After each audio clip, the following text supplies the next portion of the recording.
but we haven't actually analysed it much yet. I suppose initially your first reactions is it's all about Limerick, to be fair. We have to get that year undergone record. It's huge credit to Limerick, huge congratulations to Limerick. I said at the press conference before the game, we were going up against a team, in my view, were the best team I've seen since the great Kilkenny team. We know how good they are. I'm looking at to have 4 All-Irelands in a row, and we saw that there today. So, massive congratulations to Limerick. From our perspective, it was like trying to stop the tide with a bucket. Not a lot you could do, no matter what we try, you go short, you go long. I think they were just at another level to Cork today. And we've got to be honest and say that. What's the dressing room like in there? I'm looking, kind of going through media at the moment, as you can imagine, disappointed. 13 guys are playing in the first All-Ireland final today. We came up here, I suppose, on the back of a lot of talk around Cork hurling, the narrative on Cork hurling, and minors winning last night, Noel Furlong and his team for the first time in 20 years, and the 20s having won the last 2 after 22 years of a break, which is great. But Seals getting to the final was another bit of momentum, I suppose, unexpectedly. But it's really until we start performing at this level that we can say, yeah, Cork hurling is in a good place. It's great to have underage titles. Many counties have had them before, but it's when we start winning at this level, it's then we say, yeah, Cork are back. Did you start okay? I know they got the goal, but you responded straight away. Yeah, we responded well and got the goal, and then maybe could have had another couple, had chances. We didn't maybe make the right decisions, but then they started picking us off puck outs, whether we've been long, we've been short. We got turned over and tackled an awful lot. I don't have any stats because I haven't been really in the dressing room yet, but we got turned over huge amount of time taking the ball into the tackle, which really did turn us over. The physically huge team, tackled really well, used the ball really well. So, Kieran, they're a young side, I'm sure they're going to learn a lot from today. Yeah, they're young. I mean, they're young, but young sides have won before in Croke Park. We came up here with a belief. Like I said before the game, I do believe in this group. Today was a chastening experience, from no question about that. But like, we come up against a team at another level to us today. Like, let's be honest, they were just at another level, and they've been at another level to any other team in the country this year, and they have been over the last probably 3 or 4 years. And they've seen that. We've seen that in many big games where they have blips like the tip game or whatever, and we see what happens after that. And we saw that today right through the 70 minutes. Do you think the players were under a small bit of pressure maybe going up for the 3rd All-Ireland in the weekend? Hopefully they wanted to get it. No, I don't think so. No, I mean, we kind of focused on ourselves, and we really didn't think that much about the All-Ireland final until the semi-final was over. So, kind of 13 days of a lead into it. Yeah, I know there's a bit going on behind the scenes with an All-Ireland final, and it's different for lads that haven't been here before, but certainly I wouldn't be using that as an excuse. Absolutely not. I know you're saying the team was disappointed, but you clearly must be disappointed yourself personally. Oh, hugely so. Anytime you lose an All-Ireland final, it's massive disappointment.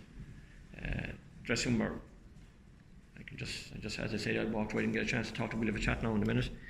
But everybody's got it because it's huge amount of effort went into getting us here.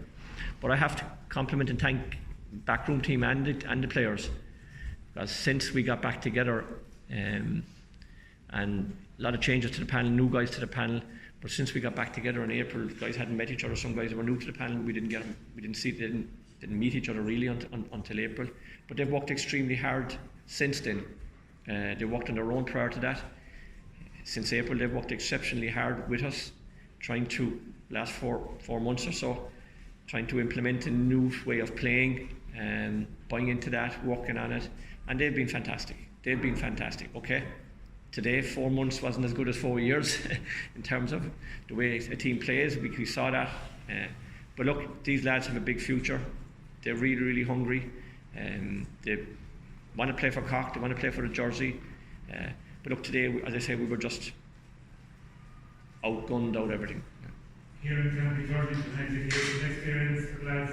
Sorry? Can it be turned into an education experience? Well, yeah, it has to be, because I do believe this team will be successful. Yeah, and when they are, it's days like this will make them stronger. Like, as I say, what doesn't kill you makes you stronger. And I think today will make these guys stronger.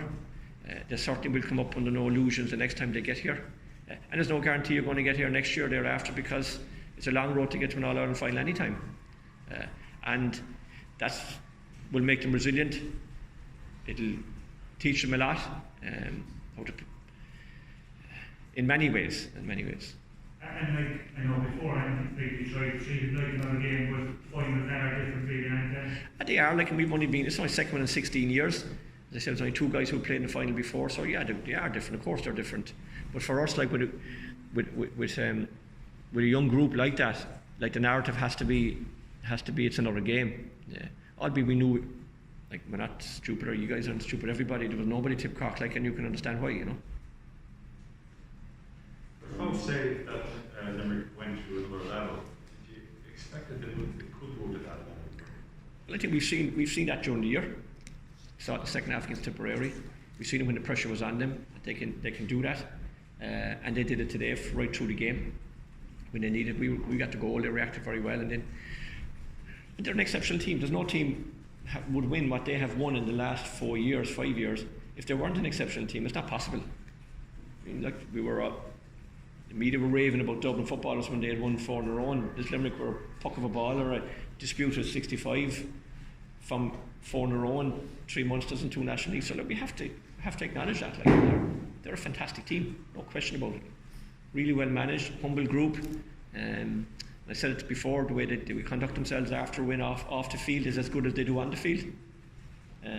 They play it on the edge, they're physical, they're huge men, they're really good hurlers, they're well coached, and they're a humble bunch as well after meeting them outside.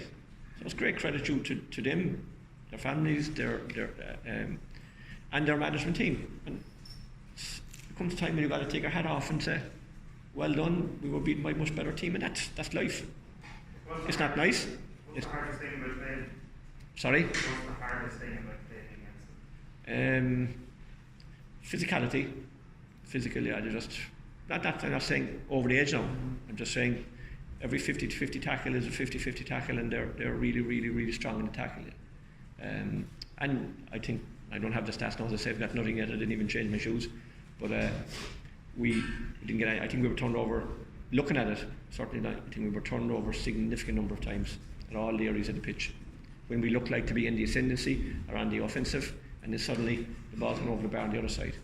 I'm not sure of the stats, but I think that happened. That must have happened numerous times.